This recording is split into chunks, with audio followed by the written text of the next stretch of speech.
The next election must be held by 2018, and on the face of it, the opposition should fancy its chances.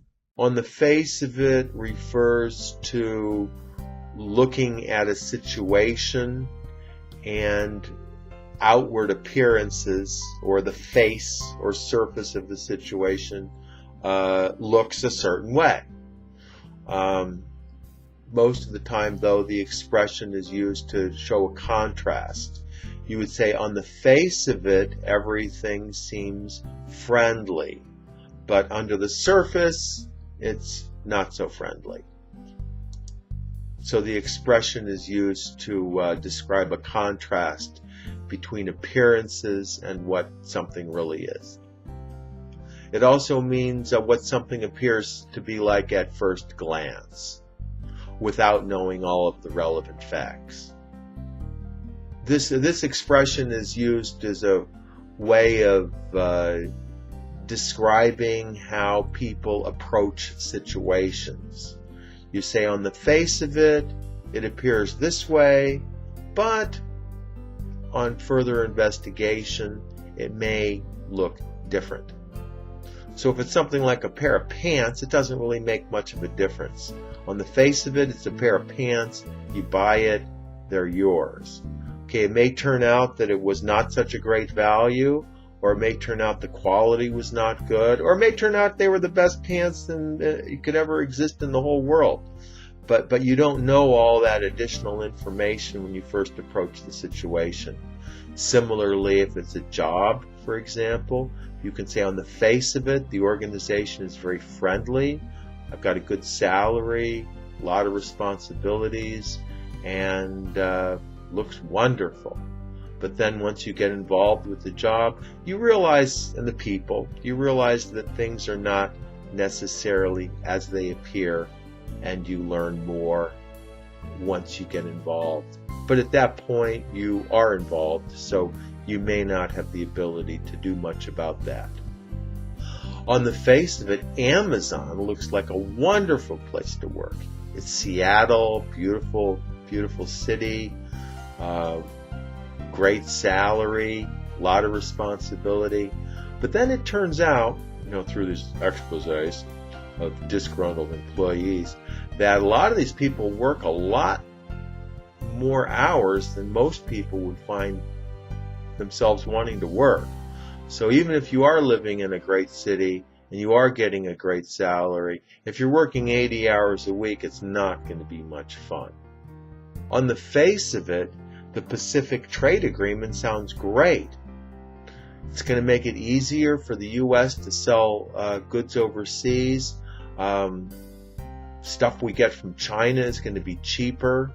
If companies need new workers, all they got to do is just pick up the phone and they can get people from all these different countries to fill the jobs.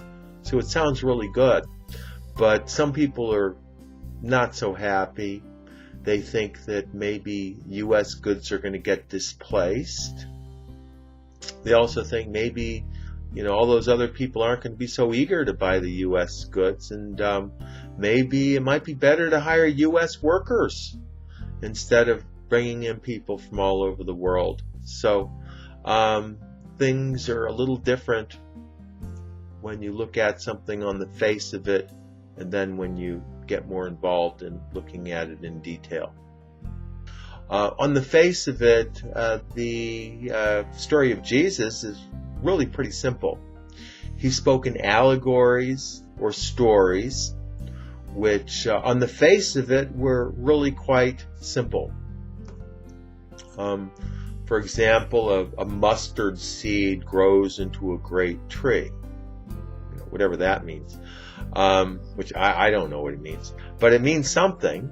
And so there's a deeper meaning that goes well beyond the face of it, that people who learn about it in depth are able to figure out.